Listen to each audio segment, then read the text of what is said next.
Today's rapidly deteriorating global economic context demands a swift thinking and rapid response. It is for these reasons that Africa's CEOs are meeting here in Abidjan in Cote d'Ivoire for the annual African CEO Forum. The theme is New Realities, New Priorities. It is hoped that the sessions here will help chart the way forward for Africa's economic growth. I'm Beatrice Marshall. Welcome to Talk Africa.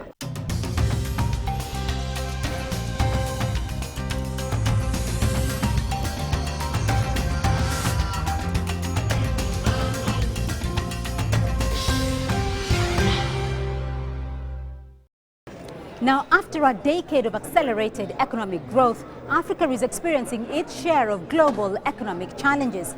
At 3.75%, 2015 saw the lowest economic growth rate in 6 years, challenging the Africa Rising narrative.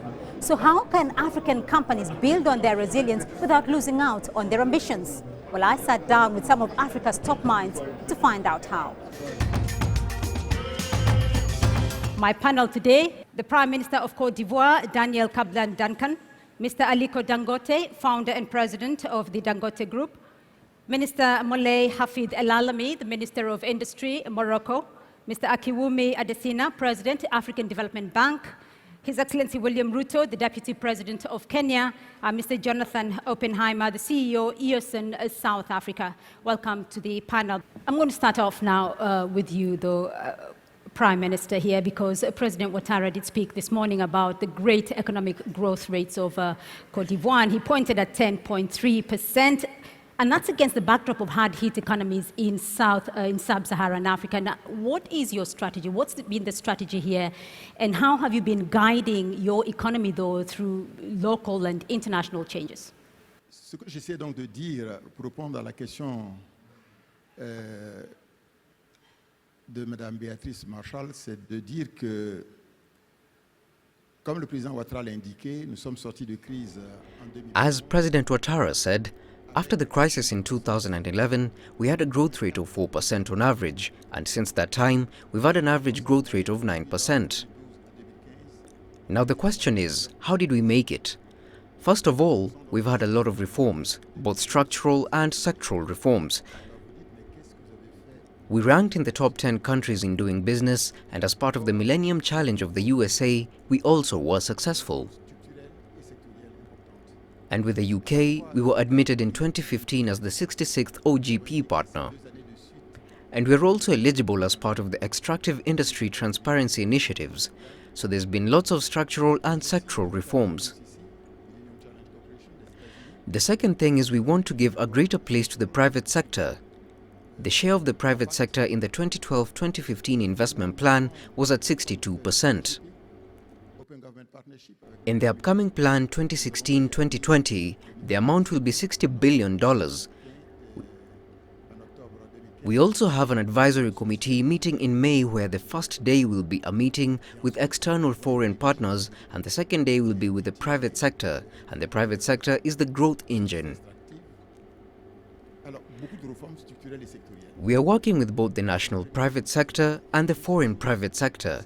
We want to take the national private sector from a 20% share to 40% in our collaboration. We have 5 objectives or goals for our 2020 horizon. The first is good governance, both economical and social. Secondly, the structural transformation of the economy towards more industrialization. We need to process our raw materials, like for example with cocoa, we are now at 30%. We are the leading producer of cocoa and also for cashew nuts, so we need industrial processing. The third goal is to improve the living conditions of Ivorians.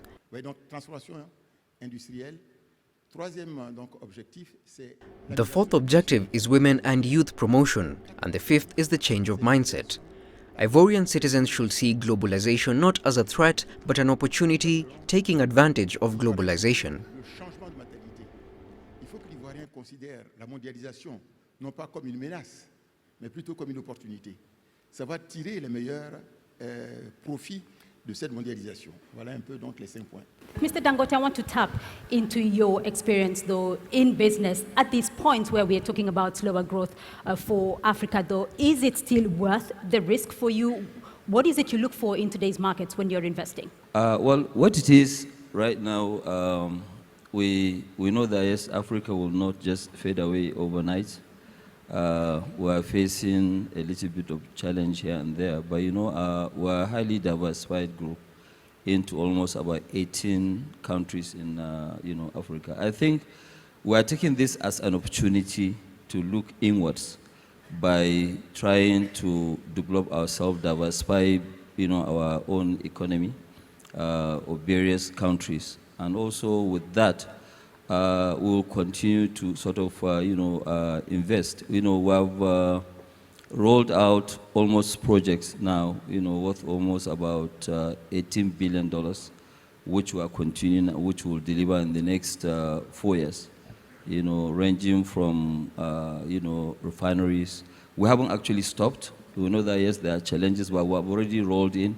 And I think this is the greatest time for somebody, for any company, to actually move in and invest, because things are down almost everywhere. And I think we are seeing that we're getting massive discounts in terms of doing our projects.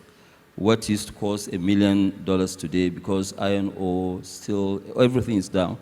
So you will invest much less. And by the time the economy, all the economies of African countries picks up, you'll be right there. For example, today we're building a 650,000 barrels per day refinery with 1.3 million tons of polypropylene, polyethylene petrochemical, 2.8 million tons of urea and ammonia. We're also building a massive gas pipeline which will evacuate and transport about 3 billion cubic feet of gas. We're expanding our sugar to do a backward integration and make Nigeria self-sufficient, which will translate into about 1.5 million tons over about 7 years. We're doing 1 million tons of rice. And then we are expanding our cement business, because the only business that we do outside Nigeria for now is cement. So we have gone to 17 other countries outside Nigeria, to develop that. And the target is that by 2019, we'll be at about 80 million tons. With that, are we really very bullish about Africa? Yes, we are very bullish about Africa. There are hard times, but also hard times bring opportunities. And we are working on this. We are working on these opportunities. If all of us will sit down, nobody will actually come in to invest. So the best thing for us to do as Africans is for us to lead by making sure that, yes, we give that confidence to other non-Africans, right, so that they could actually come and partner with us and develop Africa. Minister Ilalame, because a lot has been talked about industrialization at this moment, the slowing down or the economic transition from China away from the manufacturing to a services and a services-led and consumer-led economy. What impact is that going to have for Africa, and what is Africa's strategy here in tapping into that manufacturing-led wave economy? Merci pour cette question concernant la Chine. En effet, il y a une transformation très importante qui s'opère au niveau mondial. Thank you for that question. Indeed, there's an important transformation that's going on at a global level. There's a move and a change in the global economic landscape. China is playing an important role because it has decided, and I underscore decided, to change its model and to increase the demand. So it has increased minimum wages. It used to be $100 5 years ago, but it's around $700 today. Now Africa has possibilities. The World Bank notes that 85 million jobs will leave China for other places, and Africa is very well suited to benefit from that. In Morocco, we made changes several years ago. King Mohammed has a vision that provides stability. We may change strategy on a regular basis, but there's always a clear vision of how to make changes in a certain number of industries. There's always stability. All the ministers who were appointed contributed in their own specific way towards that vision. So there are incredible opportunities, and Africa has to know how to fit into globalization and play its part. to take its share of outcomes based on its efforts. Sa part de résultats de l'effort qu'elle va déployer. Okay, thank you. Mr. Adesina, I'll come back to your point this morning because you talked about giving Africa a high five there, industrialization, food security, quality of life, and so forth. Though. But in the wake of this slowing economic growth here, what is it that's going to change with that strategy? Is it the way you're going to implement the strategies? Does that change at all? Or how are you going to implement these ambitions? Africa has continued to do the right things. We just have to continue to do it. Don't forget the growth rates that were mentioned this morning. It's because we have actually gotten the macroeconomic environment right in the past, right? We continue to give a lot of fiscal incentives to private sector, all of you that are here, right? Africa has continued to invest in infrastructure. The cost of doing business has come down in Africa, right? Now, if you have a house, right, it's raining outside and whatever it is, it depends on the structure of your house. So you continue to build those things. So for me, I am not bothered about or nervous about what you're seeing outside today. It's a global thing. And as I mentioned in my remarks to you, Africa growing at 4.4%, Europe is growing at 1.9%. You know, we're still doing very well despite the challenges that we have. So we shouldn't just believe this gloom and doom thing about Africa. No, Africa is not falling apart at all. As I said, Africa is resilient. But what must we do and do better? I think first we need to diversify our export mix, right? And we also have to diversify the countries to which we export, so therefore you actually reduce the risk of exposure that we have. Secondly, it's fundamental for us to process and add value to everything.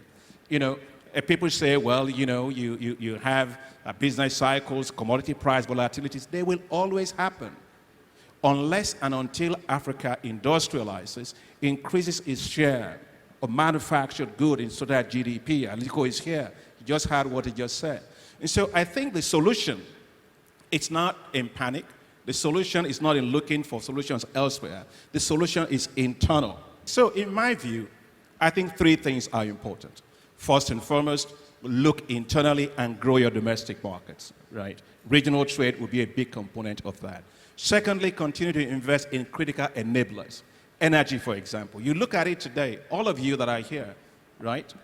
A continent like ours is always in the dark. What business can you do in the dark? You can't do any business in the dark.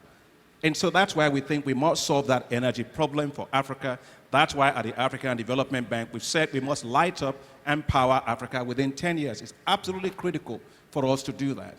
And finally, I think its critical importance is investment in infrastructure, in ports, in rail, in transnational highways, things that open up our markets. We don't deal in terms of our trade. It's not more than 11% of our trade between ourselves. We can do better. And I really believe if we look inward, we build infrastructure, we mobilize resources domestically, and we tap into our rising middle class. Whether the numbers differ between the African Development Bank or what others are saying doesn't matter. The fact of the matter is that Africa's population is growing, a young urban population, demand is rising. This is still the continent to invest in. Aliko Dangote says something which I want to finish on. Very briefly. Yes. If Aliko Dangote, okay, the richest black man in the world, is investing in Africa, his own continent, he has confidence in this continent. He knows that good times always come, and bad times come, and good times come again. I think that's very important for all of you that are the Africa CEOs. We need to do what Aliko and others are doing, increase the investment that we make in Africa instead of outside of Africa. Let's have confidence in our continent, because if we don't, others won't have confidence in this continent.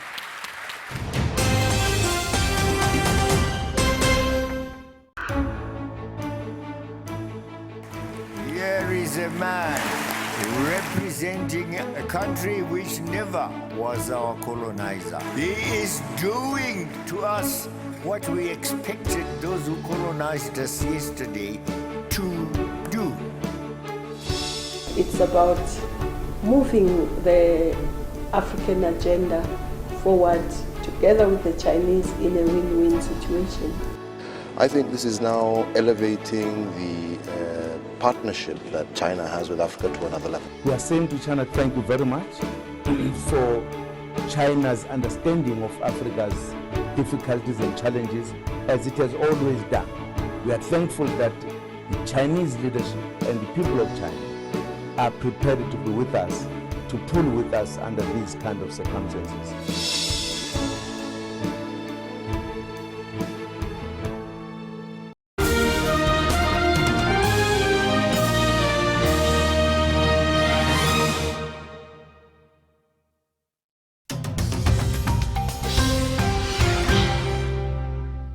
Mr. Ruto, though, as you've heard from here, though, and worldwide perceptions of Africa's economies have changed over the few years. Have we really performed, though, near our potential up until this point? What has been working? What is failing us? If you look at where we are today, you should juxtapose that with where did we come from. The narrative that we have today about Africa rising is a narrative that we have developed as Africans after discovering the tremendous potential that exists within us, within our continent. For a very long time, we lived with a narrative that came from elsewhere that was prescribed on us. Africa, the continent of conflict, disease, war, and all the negative things. And it is our responsibility as the policymakers and the business people of this continent to work on the Africa narrative, Africa rising narrative, and make it a reality, because it is possible. And we cannot, for a moment, get our eyes off the ball. What we are experiencing with the falling of commodity prices, with a slowdown on our economies, as Adesina said, if you compare 4.4, which is projected for Africa, and 1.9 projected for elsewhere, we are still ahead. There are some imperatives that will not change merely because commodity prices have changed. We still have a huge untapped natural resource. We still have 1 billion people. The youngest population in the world is in our continent. The greatest possibility of a growing middle class is in our continent. The highest return on investment is in our continent. Those imperatives will not change merely because there is a change in commodity prices, and that means to us, policymakers and business people combined, we must keep our eyes on the ball. What is it that we need to do as policymakers, as investors, as African business people, to be able to create the reality that Africa rising is? And from where I sit, we must keep our eyes on the ball on making sure that we improve our infrastructure. And not just nationally, but regionally. We are working with African Development Bank, for example, in Kenya, to join Kenya to South Sudan, to join Kenya to Uganda, and to make sure that there is a road between Kenya and Tanzania. That again gives East Africa, the EAC, the greatest possibility to trade, to do business, to work together. We are currently engaged in building the first ever standard gauge railway. The first 500 kilometers of that railway will be ready in the next year, by June 2016. That will go on to Uganda in another 2 years, to South Sudan, to Central African Republic, to DRC through Burundi and Rwanda. That is the kind of focus we need. Instead of focusing on the small challenge that we have at the moment of commodity prices, we must keep our eyes on the ball, knowing that we need the infrastructure, we need to generate more energy. For Kenya, we are focused on making sure that we bring down the cost of energy. In the last 3 years, we've brought down the cost of energy from 18 US cents per kilowatt hour to 14. And we are progressing. We are enhancing our energy mix. We are enhancing our energy mix. We have moved the number of households connected to electricity from 30% 3 years ago to 52% now. Our focus is that in the next 3 years, we must move households connected to electricity to 70%. We have connected every primary school in Kenya today to electricity because we believe in technology. And let me say this one thing, Beatrice, before you. Very briefly. We should leverage, as Africans, as a people of this continent, and leapfrog using technology.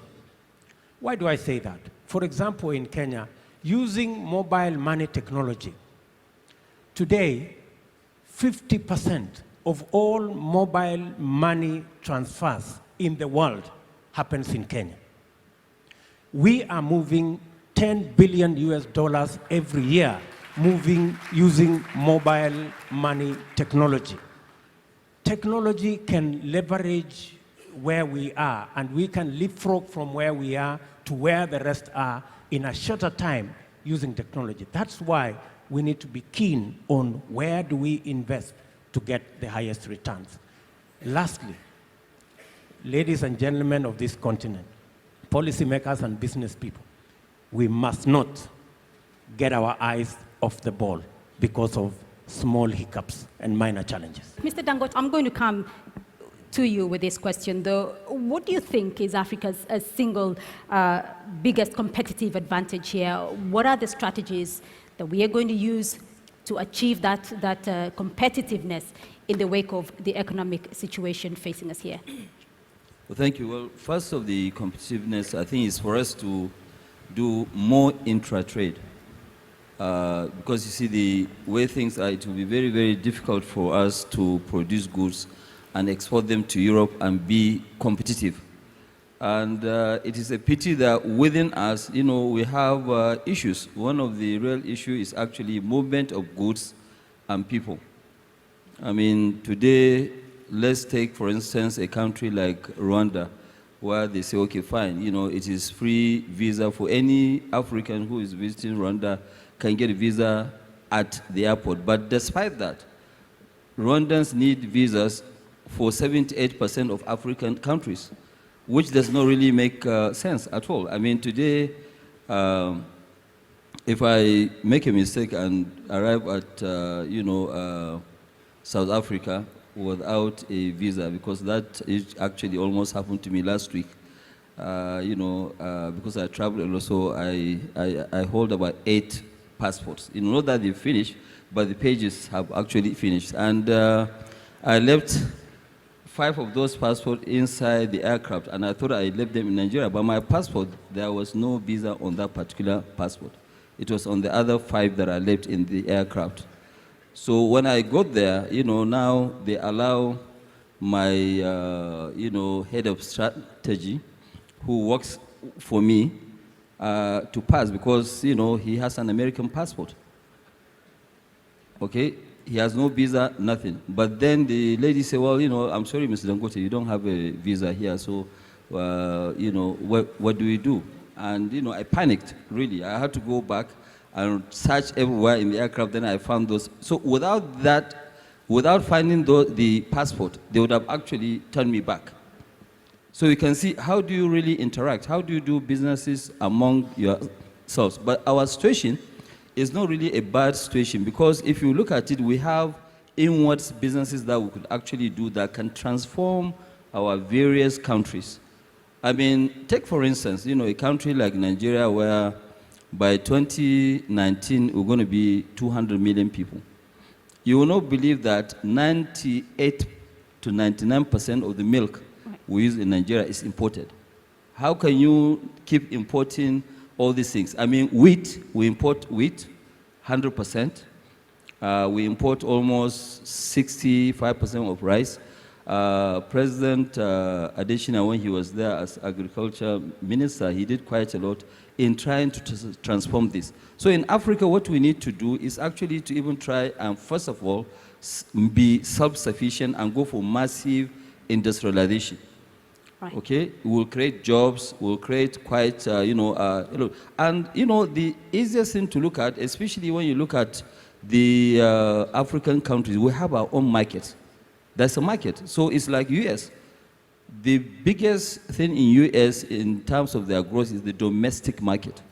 So we need to look at our own and say, okay, fine, how do we get there? And we have all the ingredients to get to the next level. You know, first of all, to industrialize, put a lot of infrastructure, because we are lacking infrastructure. We need about 100 billion. Do you think that the ADB president said about power? Power is an issue almost all over Africa. Maybe even in Ethiopia now it's an issue.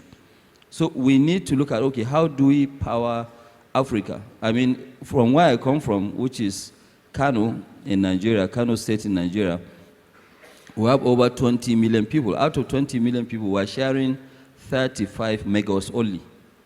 So that's why when we started business as a group, we said that no, we will not go into the national grid. Every single country that we are,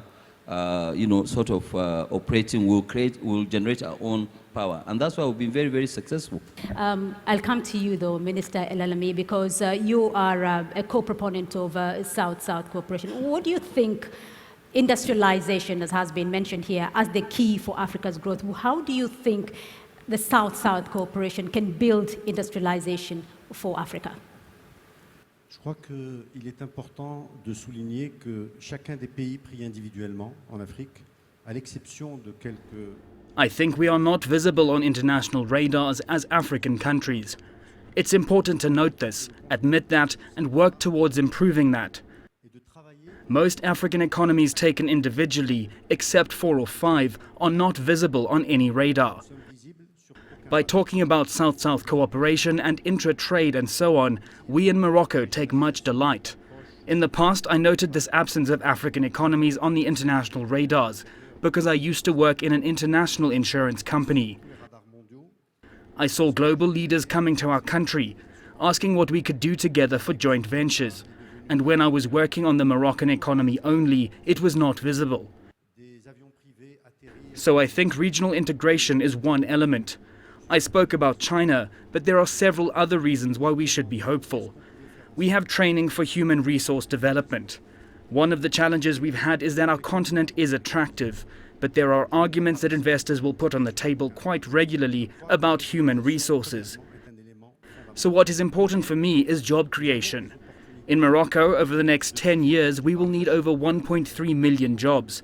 The industrial sector has created 75,000 so far, and that is ridiculously low compared to what we need.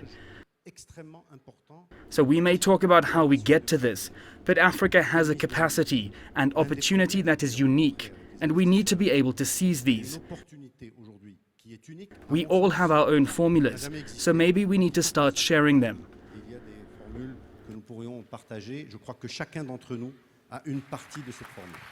Well, we've come to the end of this session on Between Ambition and Resilience, a very dynamic panel here. I hope you have all enjoyed the discussion on this panel. Prime Minister Kablan Duncan, thank you. Mr. Dangote, Minister Elalame, Mr. Adesina, Deputy President William Ruto, and Mr. Oppenheimer, thank you very much for your dynamic contribution. And that's all we have time for this week on Talk Africa. But do join us again next week for more insights from Africa's leaders. From Abidjan in Cote d'Ivoire, it's goodbye.